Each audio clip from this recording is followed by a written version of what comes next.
How's it going, everyone? I'm so excited to have this conversation. Literally, Amanda has been on my list of people that I've wanted on this podcast since I first started this podcast like 5 years ago. I've been following her Instagram handle, Spiritually Dope, for so long. And just to see, I just need to say before we even dive in, Amanda, witnessing your transformation has been so incredible.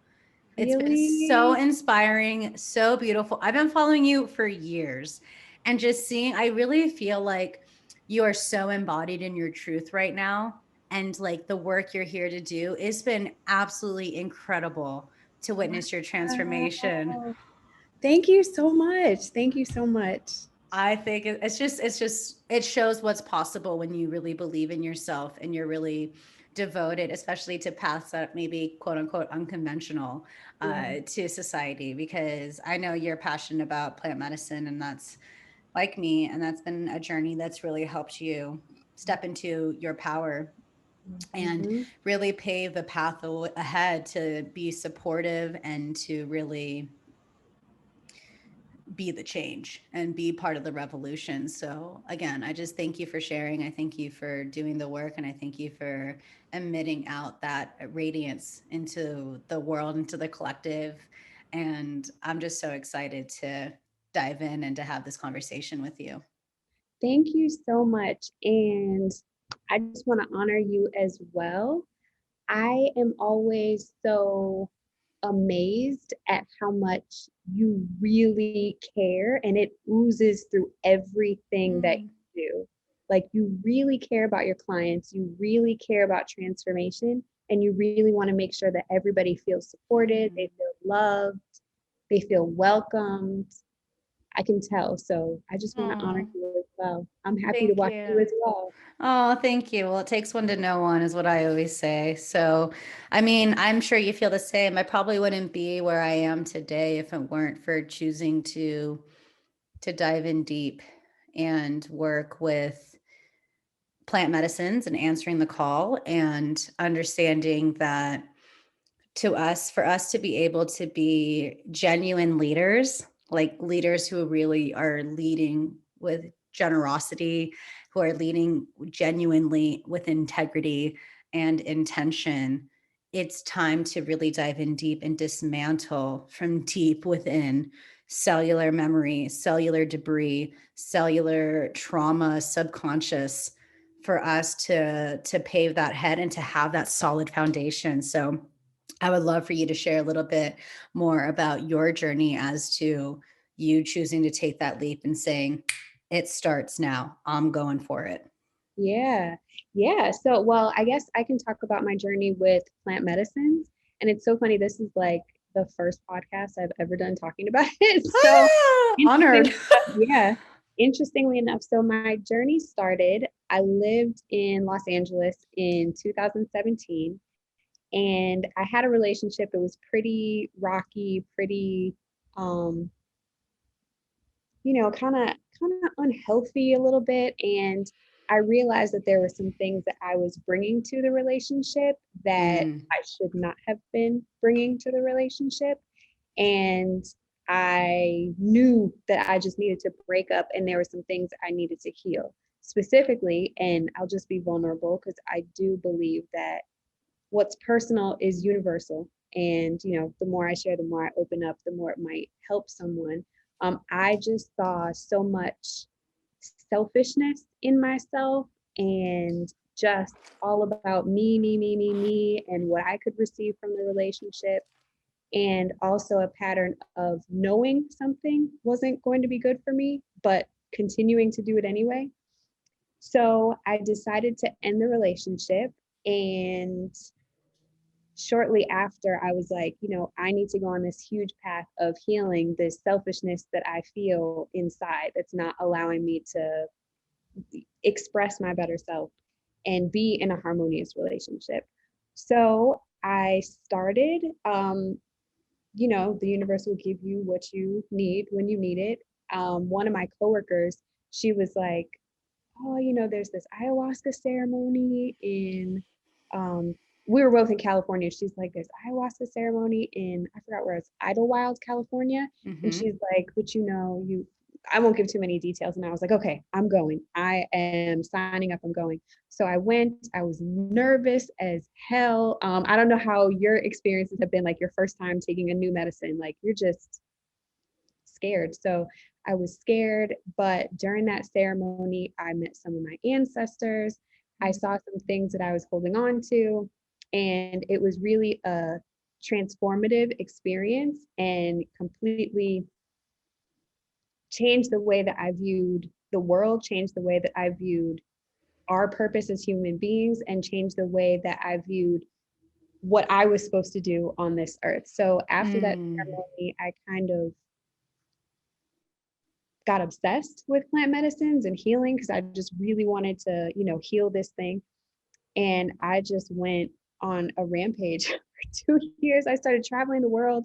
I was trying all the plant medicines and fell in love with the transformation. And like you said, the cellular memory, I fell in love with the fact that the plants knew way better than I knew, or my subconscious mind knew. The plants knew what I needed at the moment. And so I was like, you know what? I have to bring this to other people who might not be familiar. Yeah. I remember the first time I did ayahuasca. Um, it was actually like, I think it was right after that. It was in 2017. So I dove deeper into that. I mean, before then I was working with psilocybin here and there. And MDMA is how I first found God. Truly. I mean, I was raised Catholic and all the things, but like my true connection with God, not like what the church told me my relationship with God looks like. What And was that like? which was my relationship with MDMA. Yeah. I was at a rave, and I talk about this all in my upcoming book, The Whole Journey. And I was at a rave, and like a few months before, I called a suicide hotline. I was like done. And I did MDMA at a rave, and it was like a super moon. And I just like felt the presence of God being like, you're not alone. You have a huge mission here to do. And I want you to know you are protected, you are guided, and you've barely scratched the surface on what's possible in your life. Wow. It That is was like, incredible. it was incredible. Because I had depression from childhood. So working, I was abusing MDMA. Definitely. I was a music journalist at that time. And I was like doing it every weekend because it was like when I got out of school, 2011, everyone was on MDMA.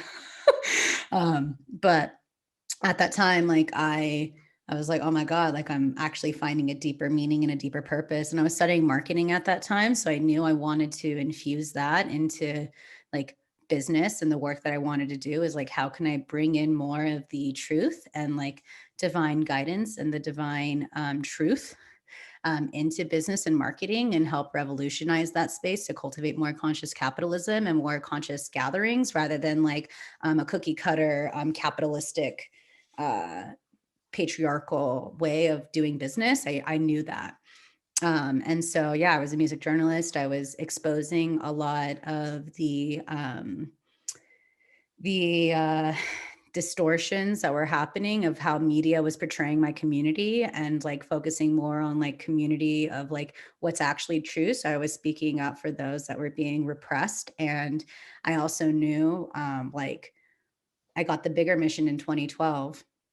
Like, so the year after that was like, hey, there's a lot of a lot of people who have been on the back burner, a lot of races, a lot of different groups of individuals that have just been like not respected to the level that they deserve to be, just a lot of that. And so that's what I knew, like I started fighting, and speaking more about racial injustice and pieces like that. And then I got struck by lightning. So that's what I knew, diving deeper into working with plant medicines to heal my nervous system, and seeing a lot of the manipulation and mind control that was happening. Plant medicines and psychedelics really helped me answer that greater call as to how I'm here to be of service. And that's why like I created this podcast. That's why I've been speaking up. That's why I've been fighting, protesting, what have you. Um, and a huge piece of that is to pave the path ahead for the generations to come. Like I knew like I'm choosing that it ends with me. And so that's where I dove deeper into that spiritual journey and that spiritual path. And I would not be who I am today if it weren't for that guidance and that support of psychedelics and plant medicines, without a doubt. Wow, that is so incredible. So I have so many questions. One, I want to know, in that moment when you felt that, of course, it felt very real, in the moment. I'm sure a lot of people would just say, hey, that was just something I experienced on psychedelics. That isn't true. How Mhm. did you know within yourself that beyond a doubt, this was the presence of God? It felt right. It felt Wow. support. It didn't feel like a distortion of any type. Like I felt it like at the core of my essence and of my being. And I saw like Yeshua come through, like it Oh, was everything that I always wanted. Like growing up, I like went to Catholic school, everything. It's everything I always wanted, that I was taught that this is what it would feel like, but I never had that, doing it in the conventional way, oh my that, God. you know what I mean? That the conventional way of like how it's quote unquote supposed to be. And I just like stayed true to myself. Like I remember when I had a difficult LSD trip and I came home and my mom was like, "Yeah, what?" And I was like, "Oh my God, stop." But I was seeing all the distortions and I was seeing all of the manipulation and mind control that was happening. Um, of Wow. that, and I was trying to fight it. Like I was doing my best to be like, this is not okay. So like energetically I was like fighting. It was like part of a spiritual war, which I do believe we're in right now. So I've been seeing this fucking spiritual war since like 2011. Like I've seen it, and that's why I feel like I got struck by lightning, to like clear my field, to tap into that deeper. And then I've just been on this whole journey up until now, to dismantle, to expose with like pure intention, and to like help people find their own relationship with God, themselves, spirit, universe, whatever lexicon you want to use to describe the higher power that you work with. And also like there's times where I did cacao, and I was did like I microdosed LSD, and that's what I did to heal my relationship with LSD after a difficult trip, and I saw all my ancestors there. So I mean, like I think when you can understand that there's more than just this like 3D reality, and like when you die, what lives on is your soul and your subtle body. So that subtle body is like when a song is playing and it reminds you of someone, that's because like their subtle body is present, and then the soul lives on. But like our ancestors are always around us, you know? And I think we can get so caught up in like the mundane and like what we see in this like Maya and the illusion, or even just like the physical experience of like being human and in a body. But like we're all spiritual beings, and we're all like navigating through this, having a human experience. And so there's spirit inside plants, there's spirit inside one another, like in all things. So that's been my journey. But now I want to hear like more of enough of me. I want to hear like more of your like journey of deeper healing after you've decided like, or heard or answered like, yo, this is my time to like get to work. Like this is my time to like get into it and start going for it, because I know I'm here doing a greater mission and greater work. Yeah. And now I'm like brought to tears. So I guess it really is true hearing your story, saying Mm, that, you heard very clearly you have a huge mission. That's so beautiful to me. mm, When I was in, I think it was my second ayahuasca ceremony, and this was in Oregon. mm, um, I heard very clearly, like, you are going to bring these medicines to your people, mm. because a lot of, honestly, now it's changing. Now that, we've moved into Aquarius, it seems like everybody's kind of popping up and they're really being exposed. But back then in 2017, it was still kind of But you're a underground, way shower. That's why you were exposed to it then, because you're there to be that way shower. I guess. We can look at it like that. We can look at it like that. Sure, I'll take that. Yeah. And it was like, you are going to bring these medicines to the people. Like, this is what you have to do. So I was like, all right. I heard it. I kept it in the back of my head. And I think 1 year later, almost the beginning of 2019, I was on my way to a Wachuma ceremony in Peru, and I felt so much joy. Like, I felt so much joy in my heart. It was my second time at this specific retreat center. And I was like, okay, I cannot be the only one. Like, I have to announced that I have to do some type of plant medicine ceremony. So I like, and now I remember that morning I was like just driven to like announce that I'm going to host a plant medicine ceremony. And I think just saying it made it real. You know, like why was I so pressed to put this out there? But saying it made it real. And I mean, ever since then, it's just been like, this is exactly what the purpose is at this moment. I love that. So I want to ask you this question because what came to me the first ayahuasca ceremony, the last thing the grandmother told me was don't forget about the men. And Mhm. so that's when I changed my podcast name from the Sovereign Goddess to the Sovereign Society and started including more male voices. And because I saw the pendulum swinging too far to the left of like, you know, future is female, but like what kind of tone does that set for like these young boys and men? Like, do they, you know what I mean? That's going to cause more toxic masculinity for the generations to come. Mhm. We need to be all inclusive. Mhm. And so that was that call. But the thing that I heard when I did my 2 ayahuasca ceremonies was strike 1 the first time I took it, and then strike 2 the second time I took it. Now, what did And that so it told me because I live in Joshua Tree and mean? I did it with someone who wasn't Indigenous and I didn't do it on Indigenous land. And so how I want to know, like, how has your experience been working with like Indigenous in Peru? And other than like doing it like place here, or maybe like that plant didn't come from that land. I'm really curious to hear like if you saw a different experience from that space. Cause for me, ayahuasca told me if I am to like work with her again, I need to do it in some other country. Like I can't do it with the same people I worked with. Like I'm being called to work with the Indigenous. Oh my gosh. So, one, I just finished Kambo training a Mm, week ago, and the instructor, he was saying that ayahuasca traditionally, not traditionally, that's probably a dramatic word, but has often been linked with black magic. So a lot mm, of shamans do black magic in their ceremonies. wow. And yeah, he was giving me an example of how black magic was done to him, like really heavy to where he couldn't shake it off. And he had to go to someone more powerful in Peru, I think it was, Hmm. or he had to travel down to the Amazon, like really deep, just to get all this black magic off of him. And he's, Wow. you know, he's been administering plant medicines forever. So it's like if you couldn't even do it and you needed somebody else to help you, that tells you how strong it is. So I would say that number one, it's really important to watch who you get your plant medicines from. You don't know what they're doing, you don't know their energy, you know, you really need to kind of feel them out.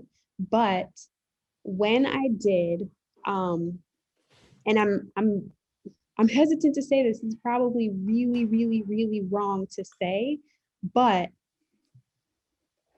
right after I did my ceremony, this was in the US. Hmm.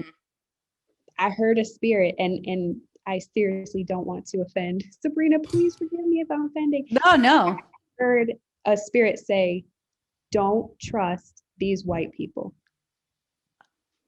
Thank you. Thank you. Because like I'm so happy you said that because when I did those ayahuasca ceremonies, it was a white guy that was leading it. Then when I did Wachuma, and it was true, it was a Mexican man and a woman from Brazil.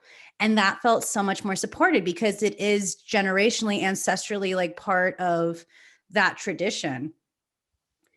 Like I Mhm. don't even consider myself white. I may look light skinned, but I'm almost 100% Italian, dark, like from southern Italy. My grandfather was brown, and like I always had a hard time like considering myself white when I was like that Italian chick. Like my big fat Greek wedding, if you can make that into like an Italian family, that was me. Like straight up. Like my grandparents immigrated here from Italy, so I was raised by them. So I was raised as an Italian living in America. Mhm. And so that was like a big thing for me, like very traditional Italian, right? But I take zero offense about like, oh, don't trust these white people. That's exactly what you said is where I'm hearing the strike 1, strike 2 that happened with me, like doing ayahuasca. Because when I did the peyote ceremony with like indigenous, like true indigenous people, it was more supported because I even had my wall up when I did ayahuasca with the white people that I felt like I had to lead myself in my own journey. And there was one point, like the second time I did it, I went into like the women's restroom where we had like a bed for like the men and the women. And I was just in there like weeping. And it was like 2 days after my aunt was buried, my grandmother's sister. So like I felt like I was helping her body, like helping her soul, like transition as well. And so there was that. And I felt my dog at my feet. And then I felt my king, who's like not in my life right now. Like I felt him holding me and I was just like apologizing. But I always had like a wall, and I always sat across from the people that were leading my ayahuasca ceremonies, that I sat across from them. So I felt like I was helping hold the container, even though I was in supposed to be in ceremony Yeah. being held. Yeah. So I take zero offense to what you said, because like I feel the same way. Like I feel the same way. And that's why I knew, like, I wanted to ask you, like, with you seeing how you've traveled to these spaces, like what was that experience like actually working with Indigenous versus like more whitewashing these sacred uh Indigenous ceremonies and experiences and medicines? That's so interesting. I've honestly never thought about it that way until you just said it. And I'm like, oh yeah, I do remember that moment. So for me, I can say, and this might just be like a positive mindset type of thing, but for me, every single ceremony, I just took what I needed to take and thought about exactly how I should integrate the lessons into my life. So I really haven't seen the difference between those ceremonies, to be honest. Fascinating. But this Yeah. is Maybe this is really why this conversation needed to happen. exactly, exactly. Yeah, exactly. Because, like I haven't worked with Kambo yet, but like it's really fascinating because I'm hearing more and more people that are like either curious about it or they're taking the leap to be more facilitating, to be facilitators of it. It is something that is calling me, and one of my really good girlfriends, she's also a naturopath, so she just got her finished her certification program of that. And so I'm like, oh, if I'm going to do Kambo, like I would feel safe with her, because at least if like something, like I'd have a doctor there. And so I think that's really amazing. But my whole prayer, more than just like whitewashing these, is that these ceremonies are honored and reverenced. Like there's reverence behind it and integrity to keep the integrity of the medicine and the teachings vibrant and alive. Because I remember, what was it? Uh, like Bufo, like everyone that's been going to get Bufo, which is like, if you don't know, if you're listening, it's like a frog poison as well. But like a lot of the Bufo toads have like their population has been dwindling down. Like they're almost like extinct because people are either not knowing and they're like running over them, or they're overusing. A lot of people have been doing Bufo ceremonies as well. So I remember when I was watching like Hamilton's Pharmacopoeia on Vice, and he was talking about how he made like a synthetic Bufo. He learned how to do Bufo synthetically, which, I understand for the preservation, but I also feel like working with these medicines, like there's the spirit part of it that like can't be made in a lab per Mhm. se. You know what I mean? But I also understand it's like a double-edged sword. Like there is like like population wise, of like the be able to keep these medicines sacred, while also like how do we not like over exacerbate the medicines. And I also feel like the land will provide, God will provide, like the people who are supposed to work with these and it's part of their path will find it. But it's really curious. So how are you seeing, like, I want to hear more about Kambo, because, and like your experience where you knew like this is where I'm here to facilitate. And I want to hear more about your intention as to why you decided to take the leap, and what's your intention of facilitating and bringing forth this medicine and these traditions as well. Yeah. My intention, because again, what I heard is you are to bring these to your people. My intention is to help African Americans heal generational trauma. There is so much trauma in our society, and it's not just, and mind you, slavery did play a huge part, but it's not even slavery, it's what's going on now within our mental, within our society. For instance, something I'm really passionate about is rap music. You hear rap music all the time. It's putting down Black women. It's calling us all types of names and showing us how we, quote unquote, should be treated.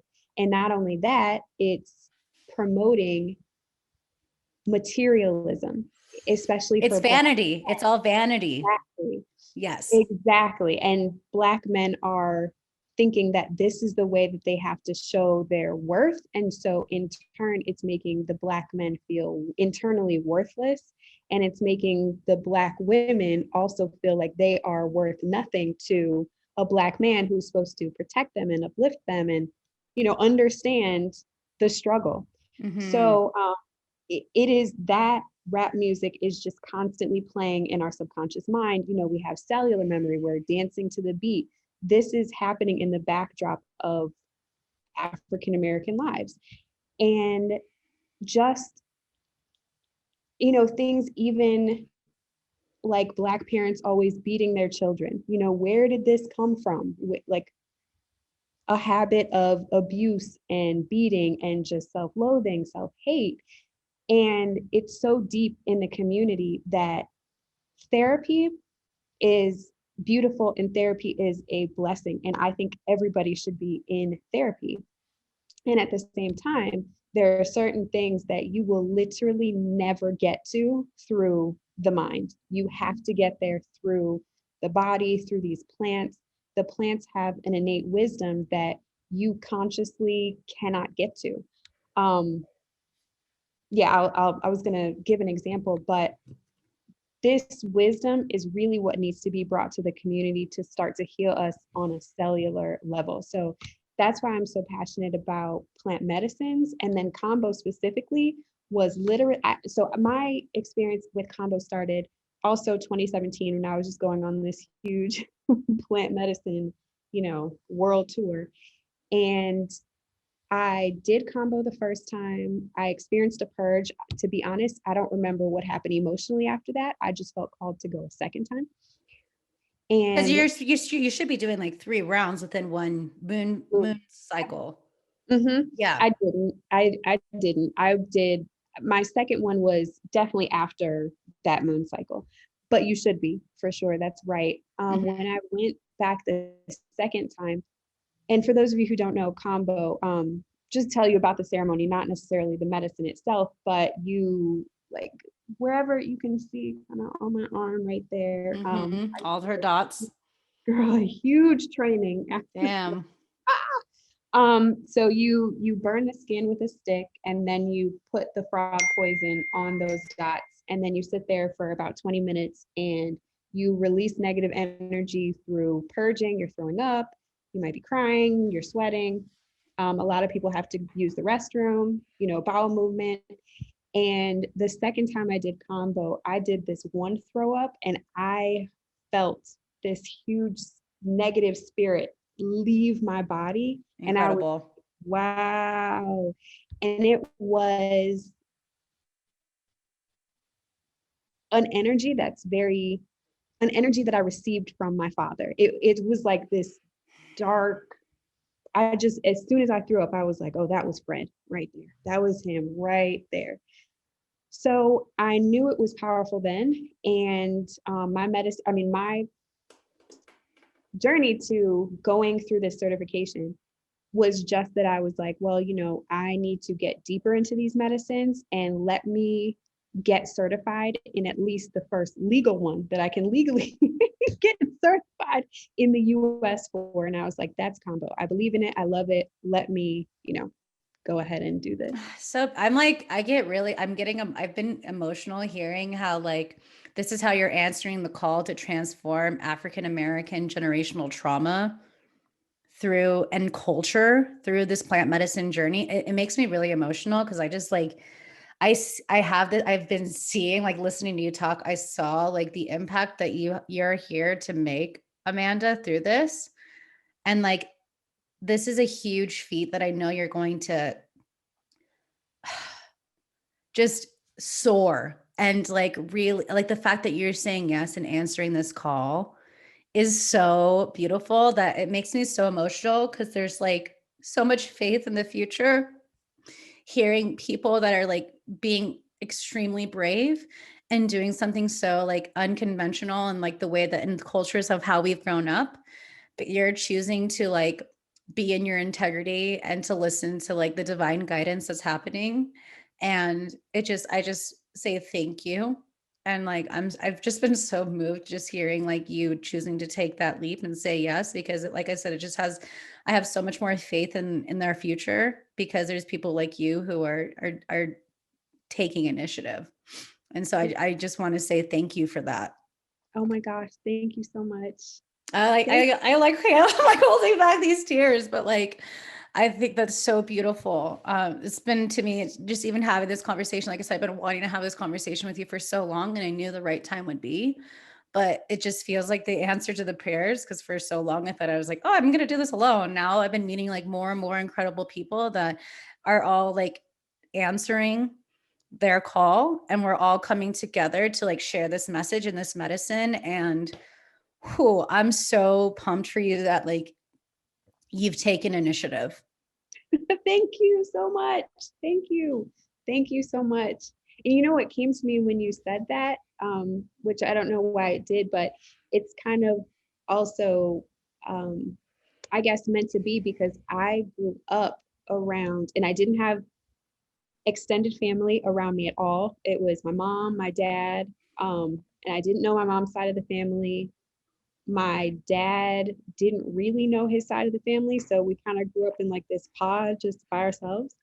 But I grew up around mostly white people, so always feeling like a complete outsider, but then also being able to see, and then I went to a black college, but being able to see how the white population operated versus how when I got to college, the black population operated, and just seeing the dichotomy in both of those is helping me to really be able to see the difference between how we intrinsically operate. Does that make sense? Totally. I mean, it's just, it's like, it's been like a tradition or like a keeping, and like, this is the way it like, it's just, it's all been about like either conditioning or like, this is how it is.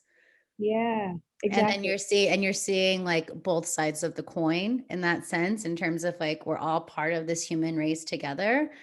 And yeah, I totally get it. Yeah, yeah, absolutely.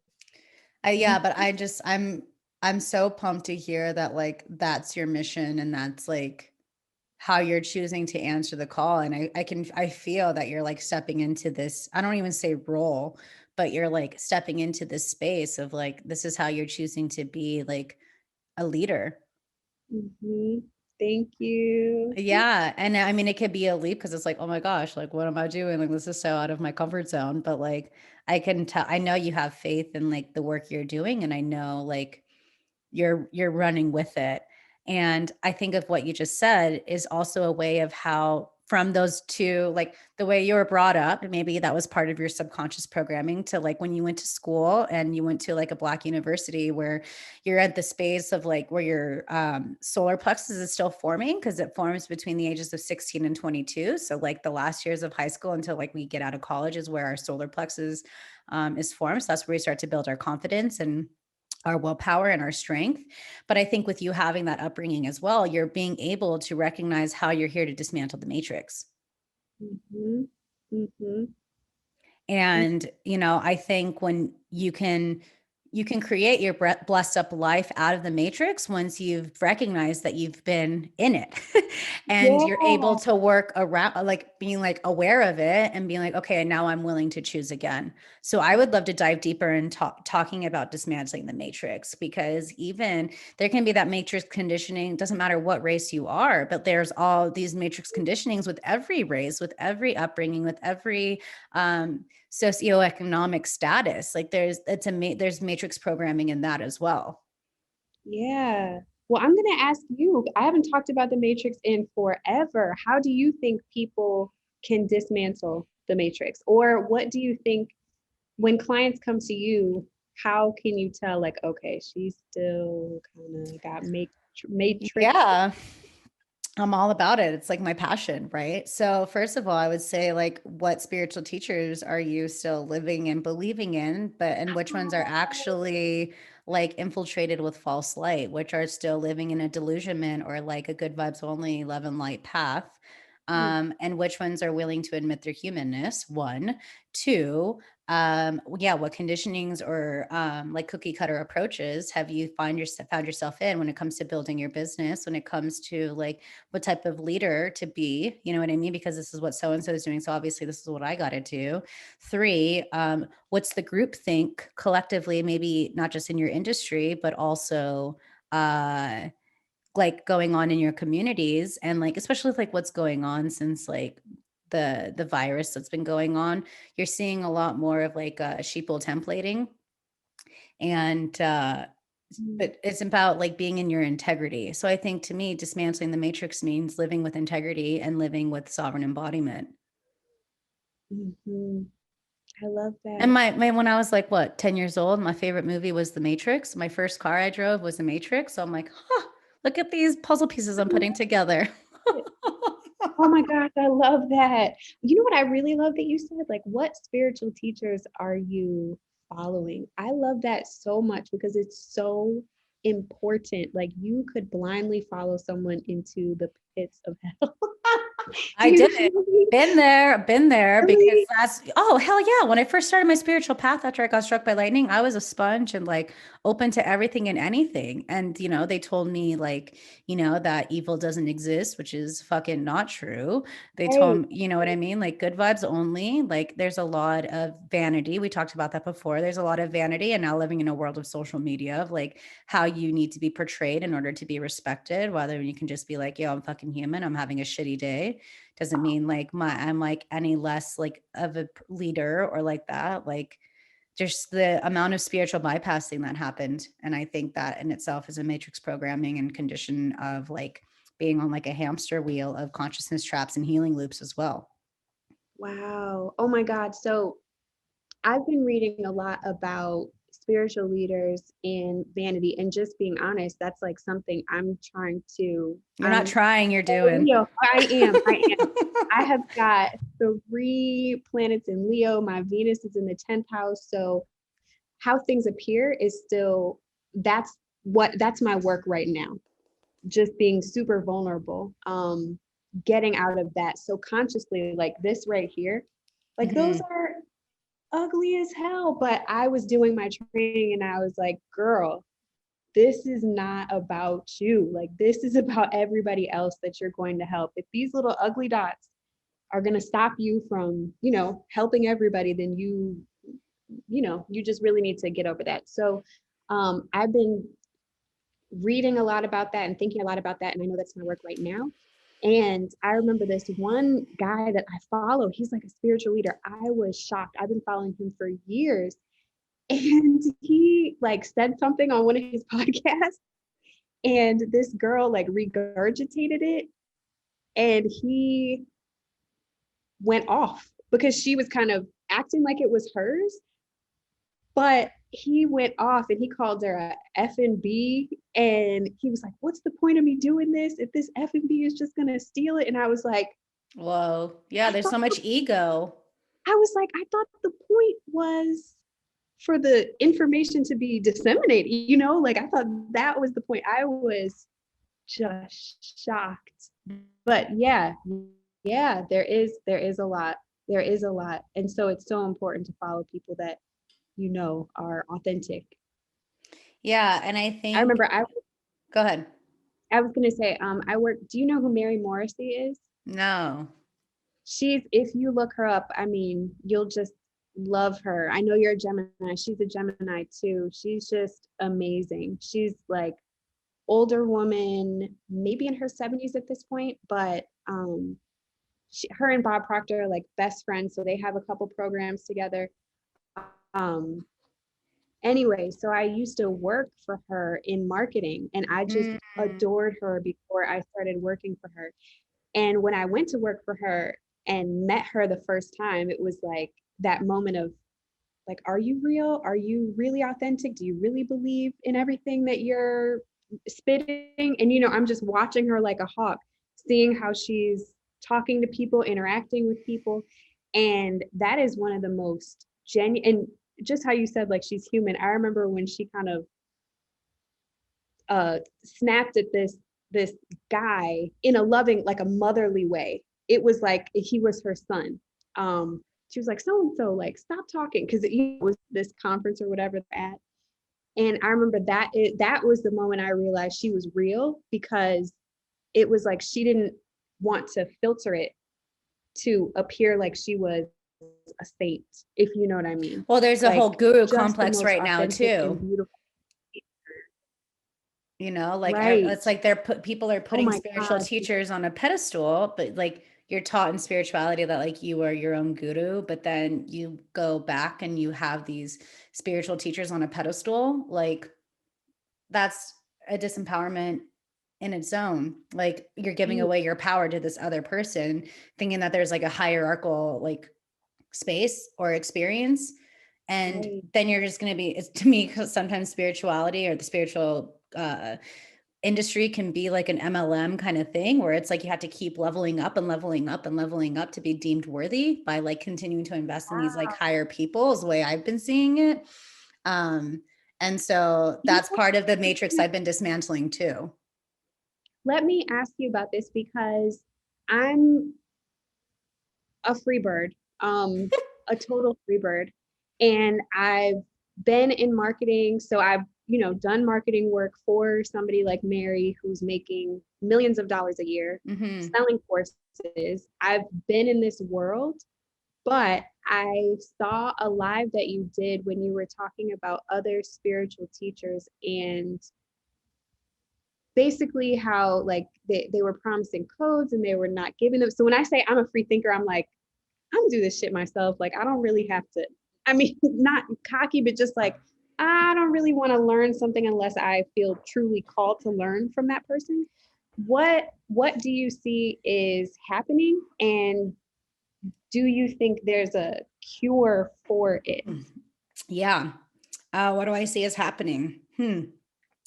Um, I feel like a lot of spiritual teachers have like, how do I put this in?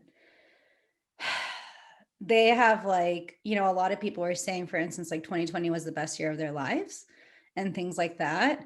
And, you know, to each their own, like some people could have had incredible years. It's so funny. Like I'm having like all this in my throat talking about this, which means like I'm clearing out to like speak Mm-hmm. truth. I just, you know, there's a lot of people that have been really good at sales and they've been following the vanity of like, I had a so and so figure month, but like, are they actually talking about their expenses that they've spent? Are they actually talking about like, you know, the impact they've actually made? Like, yeah, anyone can take money, but like, I don't see any of them talking about the impact that they've actually made in their community, and they're only talking about themselves. So I do feel like there's some sort of like an ego that's driving, but as soon as you question that person and you like hit their ego, they get on the fucking defense. So I think a lot of people are chasing, that's part of the vanity. I've been talking a lot about vanity metrics and stuff lately because I've been, like I said, I've been doing the world. I went to school for marketing. So I've been watching this and studying this for like over 14 years. And I have a degree in marketing and sociology. So I study groups of people. Wow. You know what I mean? So, but everyone loves to talk about, you know, themselves. And that's part of like an Instagram world where everyone's just like showcasing themselves and like blah, blah, blah. But how many people are actually talking about the impact? How many people are actually open to listening to feedback from their students and actually implementing it through? Like, I can't tell you how many courses I've had lately where there was even no like a testimonial feedback, like kind of thing where like, what would you have wanted differently? What worked? They just like pretty much take your program and then they take your money, you take the program and then they send you off your way. But like there's been a lack of also growth of listening because that's been part of the hierarchical space, right? Like I'm more worthy than you because I have these codes because I've made $100,000 a month. Amazing, great for you. Like, but how are you actually like not focused on the vanity of like this number and actually focused on the impact you've made. Have you asked your clients if they're actually happy with like their experience? Wow. Wow. Because you're here to be of service, but are you actually serving that ego so that you had like that number in that bank account, or actually serving like the people that you're here to be of service to? Mm-hmm. So that's what I've been talking about. And Mm-hmm. that's why I'm like off social Yeah. media right now, because like I've needed to take a step back because I'm seeing the infiltration of that. And I just don't want, why would I put myself in that energy? Why would That's I really, put myself in that? yeah, that's really concerning and scary. Do you think that, It's just a manipulative tactic is what I'm saying. It's like, that's yeah, how they're luring people in of like, hey, I have these codes. I had $100,000 month, work with me. But then they're not being integrous with like the teachings that they're actually sharing, or they're sharing like things that are more manipulative on how they made that money. And so that's where I can tell. And I think because I've been like, I have so much self-awareness, and I've worked with like a lot of medicines that help me dismantle and deprogram from a lot of that. I can see from that perspective. And so maybe I made that investment to like learn what not to do. You know what I mean? And in some of these programs, and to also see what's going on. So I know like not how to rise above it per se, but like how to like be part of the solution. You know what I mean? hmm. So with social media, myself, same thing. I haven't wanted to be on it recently Mm-hmm. for the same reason. Not only, well, seeing the vanity, I didn't mind that because you know what it is when you log in. But for me, like even the pressure, like, Yes. the pressure to like perform on social media is just a lot. And so I haven't wanted to be on it recently, even though I have to promote. And it's like, okay, girl, you got to get on there. But Well, that's why planning ahead, right? That's why I'm taking time yeah, yeah. away so I can plan ahead and not be so reliant or dependent on it. If I can plan ahead and have better boundaries. Yeah. Yeah. Because I think, and that's the other thing, and I didn't mean to interrupt, but like that's the other thing about like the spiritual community. It's like the only industry that boasts about how much money they've made. Ah, ah, So that's where I've had a lot of ickiness and feeling, and it just has been really like there's been times where I wanted to walk away from it because I'm like, this is not the community, this is not what I want to be in. But I know I'm here to be of service, and I know I'm here to like do a bigger mission. So me walking away from it right now for a bit is like how I'm choosing to dismantle that. So let me ask you this question. Do I like you how this is think, like a question back and forth. It's so I fun. know it is. Conversation. I hope that's okay. Like everyone who's listening is like, you guys are part of our conversation. No, I'm loving this. Yeah, come in. But do you think that a lot of people are, because, when I'm an empath, I'm sure a lot of people who follow your podcast are empaths as well. Mm. So probably a lot of us have been feeling kind of the shifts in society, but do you think that a lot of people are starting to get tired of Instagram and the vanity? 100%. Nice. 100%. That's why, like, I had a new program out called Alchemize Your Systems, where I'm helping them understand like the power of like bulk contenting and like prepping ahead of time. Because that's the thing. This is the thing that I've been thinking about a lot lately. Like, we've been like shut down for over a year now, and we've been more reliant on our technology on our phones than ever before. That we're forgetting the humanness of like human interaction, where like we're coming together and chatting or whatever, and we're reliant on this. We're reliant on this computer to like connect. And so, if we think back to our ancestors, they didn't have to worry about this. And they weren't constantly scrolling and bombarded with like energies and information and all these things. And so there's a point where we need to adjust. I don't want to say adapt, more so than I want to say adjust. And I think that's been the challenge with, that was the word I was thinking of. A lot of these spiritual teachers have adapted to it and have like figured out, like you were saying, there was like a lot of like that black magic. There's been black magic in that too, on how to manipulate to be like, oh, come work with me, because whatever. But that's been part of the adjustment, is like, okay, so if these, especially with all this Aquarian energy, which is so tech, how do we learn to adapt in a way of like boundaries and discernment and like taking time away from this and not feeling guilty or like shaming ourselves if we choose to take time away from it? Yeah. That's incredible. People really feel guilty for taking time. I mean, as a business owner, yes, but Yeah, what I've about, I've had people. This is like my fourth social media sabbatical, and I told this one woman who was on my podcast a while ago, like, "Oh yeah, I've been off social media for 3 months." She's like, "You did what?" And I'm like, "Yeah, like I took time away. I needed to take care of myself so that I can show up and be of service, like feeling like my true self, like feeling whole, feeling like my cup is full and not sharing from a space because I need to do something because that's been a condition and a matrix in itself, right? Like you need to do this now. Like that's part of the matrix of business." You know what I mean? So that's my take on it all. God, it is. Oh my God, it's so true. That phone addiction is so real. It's the biggest addiction that no one's talking about because majority of the population is it. Mm-hmm. Absolutely. Like that's been the hardest thing about like no festival since the shutdown is like I look forward to like having that week away from my phone. And now this has been on 24/7 that like ever since I deleted the app, like Instagram off my phone, I feel like I woke up today because yesterday I said like my goodbye, like I'm off for the next like month. And today I woke up and I was like, like I felt like I could exhale. Wow. So that's why, like, if you know what you're here to deliver, like, you know what you're here to promote, and you know the elements of like what it is that can offer value to your community and you can plan ahead, then I'm really passionate right now cultivating like a work-life balance and Mm-hmm. having a sustainable work-life flow because as we continue to do deeper work, our sensitivities are going to increase even more. Right. And we're going to have to learn how to adapt to these, like, and connect more with nature because she's calling for us to be more present with her.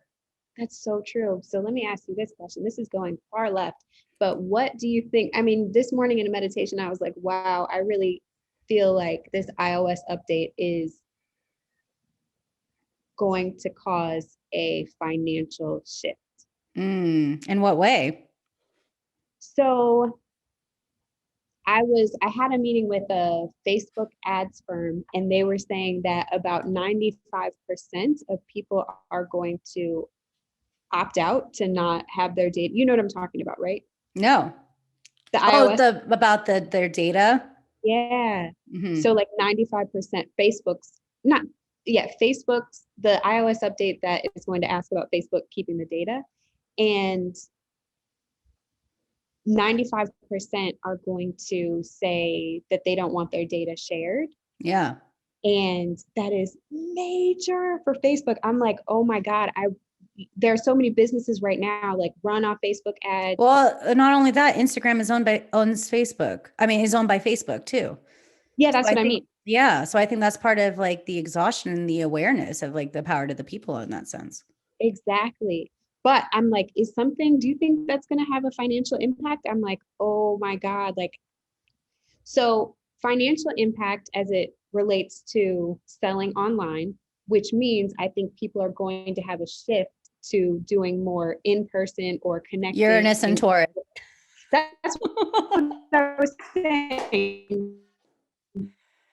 I don't know. It froze. You're here. Uranus, it's Uranus and It Taurus. froze. Uh-oh. No, you're good. Uranus and Taurus, man. Like we are breaking free from it all. That is how I feel. I feel like at least materialism is also starting to wane. But with that too, like that's why we can't be putting all of our eggs in one social media basket. You know what I mean? Like I was in a program and they were like, "Oh, I don't even have an email list." Like, what? Like what's going to happen when like Facebook becomes the new MySpace and like it just like dies out or like Instagram or whatever. Honestly, like Yeah. what are you doing? You know what I mean? Everyone has become so reliant on this because they get like those dopamine hits when people like their photos or like share like that, but you don't have an email list. Like to me, I've been building a community outside of Facebook and Instagram. So I've been building it on a platform called Mighty Networks. Just because the energy just feels cleaner and like not infiltrated. Um And so you have to be creative and think outside the box, because if you have all your eggs in one basket, you're setting yourself up for disaster. And instead of like Facebook, I think it'd be great to focus.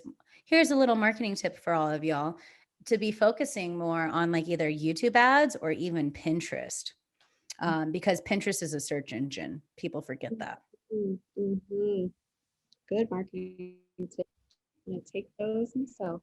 Yeah, because people are just overwhelmed. Like, think about it. Facebook started as a college like platform, right? You had to have a college ID, and like, oh, let's expand this. And then it just got like way too big, way too big. And to me, it was interesting how like all these AI like tech companies all moved to Austin, and then Texas had this fucking massive storm. What is that saying? I didn't think of it that way. And you know what? And you know, Jupiter and Saturn in Aquarius, Facebook is an Aquarius. I don't know if you know that. Mm, yeah. So that's where I'm just like taking Mm. time to step back to be more observant of it. And You know with what? that hawk perspective, how can I choose accordingly? So let me ask you, when you say there's, you know, World War III, it's spiritual. What do you mean? So it's a spiritual war of like the light versus the dark, what has been infiltrated, what has been distorted, what has been like trying to rip people away from their sovereignty. Like AI has been our social media. That like um it can like if you watch like the social dilemma, like it can tell like, you know, it's like scanning like where your eyes are, like what are your emotions, what's pissing you off, and it has the ability to like entice more like anger, more like joy, whatever. Like that's a manipulation in a way. So are you actually connecting with yourself? Are you connecting with God, spirit, universe, whatever lexicon you want to use? um what's stealing away your like inner peace from the outside world, the noise, the conditioning, the agenda that is coming through and taking, you know, like having power over you. And so it's been a journey into sovereignty. And I think it's because we are anchoring more of that 5D unity consciousness. But like to get from that 3D to 5D is 4D, right? Even though we're becoming more multidimensional, and it's not like like compartmentalizing, like, oh, now I'm at 5D, because we are multidimensional. But to really start anchoring more of the unity consciousness, that 4D is time. So with that time, we can understand like time can be like expanded longer. Like, I mean, it's non-linear, but we can take more time to like get to that space of unity by getting trapped in consciousness loops and like and conditions. I was not expecting this conversation to go here, but I'm totally here for it. Thank you. But you know what I mean? So it's like there's a lot of spiritual war of like, you know, no one's talking about mental health, like with what's gone on with the past year of shutdown. Mental health is still taboo to talk about. um and like some people do need like psychological help. Like you just can't go to a healer and expect them to clear it out. Like there's some things that are like very deep, um deep programmed as well. And that's why like if you can work with more of these indigenous medicines in a way too, it is a form of medicine. It doesn't have to be pharmaceutical per se. um but these are topics that I feel like need to be expressed and shared and researched more about. So my passion is just to like, I just see myself when I'm like making a lot of money helping people. Like I just want to be donating a shit ton of money to help with psychedelic research, because it helped me, and I know it has the power to help so many other people. And with that, like how can we also like, that's why right now my focus has been focused on business and like dismantling the matrix of business. And so that, you know, more people can feel really embodied and in their sovereignty, so they can make their own decisions around business Mhm. and be connected to their spiritual self without being overwhelmed of like disconnected from that because they need to meet up to a certain criteria or an image or a space, you know. Yeah, absolutely. So, do you think that the world is going to move into a space where The light's going psychedelics to win. are The light's going to possible? win. Good, What I'm going good. to say, first of all, the light always wins. So that's also part of the spiritual work. Before you answer that question, the light always wins, but this is the lot, like the 11th hour, to actually have faith that the light will win. Wow, wow. What about people who are just, well, I was going to ask the question of, do you think that more psychedelics are going to be legalized? You know, things like 100%. peyote. 100%. I mean, if they can be done with reverence, problem is there's a lot of infiltration in a lot of our government. You know what I mean? And a lot of that is there's a lot of like greed in that still. So that's where I'm praying that if more people can live integrously and we see that more collectively, then that permeates into our systems as well. Mhm. Yeah, I always felt like if I could just grab a hold of Trump and like shrub, what is the word? Like shove some mushrooms down his throat, he'd be fine. Well, Like, it's here, not just him that needs some it. A lot of them ayahuasca. need it. What'd you say? It's not just him that needs it. A lot of them need it. I know.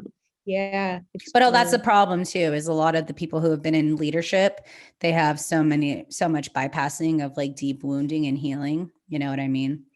Um, and that's a real thing to talk about. And but again, if we have mental health as being such a taboo in our culture, then until we can have more people speak up, and like gratefully mental health is talked about a little more, but there definitely needs to be more attention on that. And so with all these universities doing more research on psychedelics and seeing how it's affecting mental health, I think it's such a beautiful thing, and we just need to continue to have faith in that, continue to feed that timeline, continue to feed that story and that narrative with intention and with purity, and continue to keep our prayers that like a lot more of this truth will come in, because there's a lot of the fields right now too psychedelically are being siphoned and infiltrated, because people are coming in most vulnerably, and most people are taking psychedelics, and if they don't know how to protect their energy, and they have that openness, they can come in, it can become an infiltrated. I've lived it, I've experienced it myself. And so What that's, happened? oh, that's when I got struck by lightning. It's all in my book. It's all in my upcoming book. Like my whole journey of like how I remember like one time I like was trying to fight, like I was doing my best to like fight. I was in the spiritual war and I was trying to fight it and doing my best to fight it, but I thought I could do it by myself. And I left, like I was at a gathering and I left the gathering and I was crawling on my hands and knees because I couldn't even walk. I had no more energy left in me, but I wasn't aware of the importance of set and setting. And that's where I'm choosing to be more responsible to educate more of that.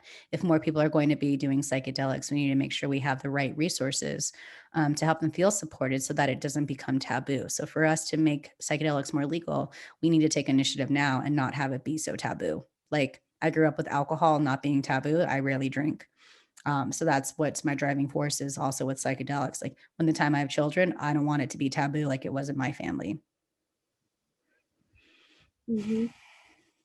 So Mm-hmm. I think that's where we need to start making it like more conversational and bring people like to the table to ask questions and be transparent and honest and human. um, and not just show about like the perks and all the joys of psychedelics, but also there can be challenges that arise too. And I think it's important to talk about that as well. Yeah, that is so true. Definitely So challenges. but to wrap up this conversation, because this has truly been a conversation and a dialogue, and I thank you for going there and asking me questions. I'm always the one asking questions, but this has been so amazing. Um, Talking about like, you know, how you're choosing to transform generational trauma in more African American communities and with plant medicines. You also have a retreat coming up that I want you to talk about, which is like your plant medicine weekend retreat. I love how you called it Black Hippie Healing Experience. It was so fun. I want to hear about like what was the call to like do that and to take initiative and to say like, all right, this is how I'm showing up. Yo, it was really crazy. I was just thinking like, oh, I think I kept saying I wanted to do something international, and I was like, honestly, I think I want to do something here. And I was just having a lot of fear, like, would people actually come? Like, because of COVID, like and just having all these thoughts. And I was like, I wish somebody would just like pay for the Airbnb, and like, so then I could just be forced into it. And like, you know, I have enough faith in myself and marketing ability that like, okay, I know I can fill seats if I just do X, Y, and Z. So I was at my friend's house and I was just talking to her, and she's like, oh my God, I have to give back this deposit. I was like, for what? And she's like, for this house that we booked for her and her friends to go on this vacation. And she was like, but everybody canceled, but I already put down the deposit and I didn't pay the insurance. And I was like, yo, do you think we could? And she was like, have the retreat there? Because me and her husband were actually planning an ayahuasca retreat. And it was supposed to be the exact same weekend and she couldn't go. And I was like, oh my God. I was like, we totally should. And then it was just a week later, we got everything set up and we were like, let's just do it. So this was a retreat. Me and her husband were already planning, but planned to do it with ayahuasca with a shaman, but it didn't work out, which is totally fine.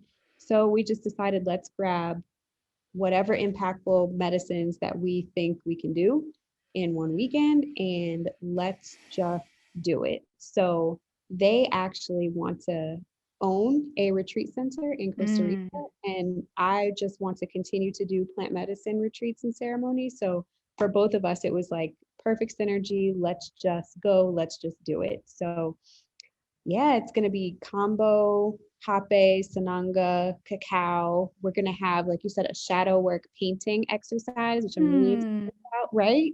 So special. Yeah. And we're going to go to the beach, do other medicines and heal, have a good time. Oh, and there's a vegan alkaline chef. He's been alkaline for 20 years. Wow. Yeah, he's going to come and do the food. So it's really going to be a healing experience. I love that. And I think, like we can't be afraid of what's going on to stop us from healing and doing the work, and not allowing that narrative to stop us. Of course, just be safe and all the pieces. And also like we got to break free from this conditioning. Yeah. And just really like answer the call, but like you can't make that shit up. Like how organized that was, you know what I mean? Like, so we got to answer those calls. Well, amazing. But if you guys want to learn more about this, it's all in the show notes and you can sign up. But to close out, this has been like probably my favorite episode I've recorded in like like the almost 5 years I've been doing this. So thank you, Amanda, for going there with me and even asking me questions about the shit I'm like super passionate about. I appreciate it. But I want to ask you some few questions in this lightning round if you're open to it. Sure. What does sovereignty mean to you? Ooh, trusting yourself over anybody else. What spirit animal totem has been really guiding you lately? Wolf.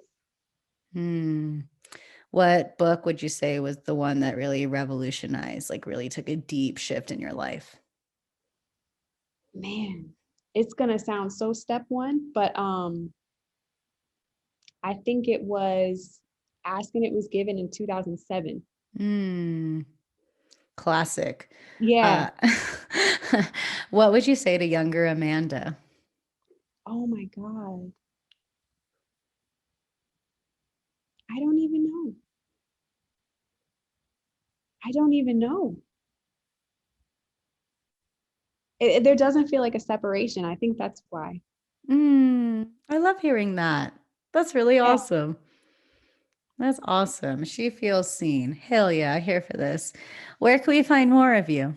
Oh, you can find me at Spiritually Dope on Instagram.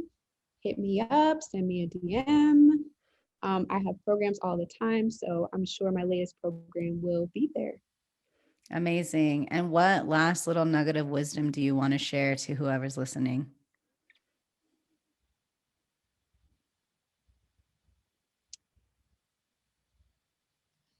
What's been coming up for me lately, so I'll share it with other people, is just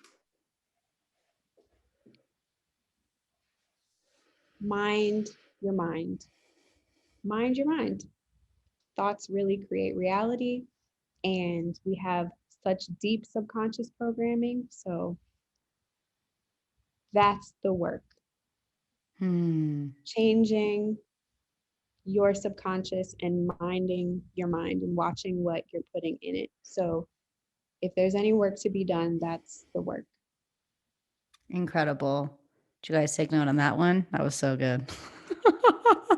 Well, again, Amanda, thank you so much. I was not expecting to like be interviewed myself here, but like this was such a fun dialogue because it just didn't feel one-sided and it felt like we were really like curious together. And like again, I was like emotional talking to you. I was inspired talking to you. Like I am just like so fucking grateful that you're taking this leap and answering the call. And I do believe like the work you're doing is like here to revolutionize you, your community, your loved ones, the world. Like you are creating such a beautiful ripple effect.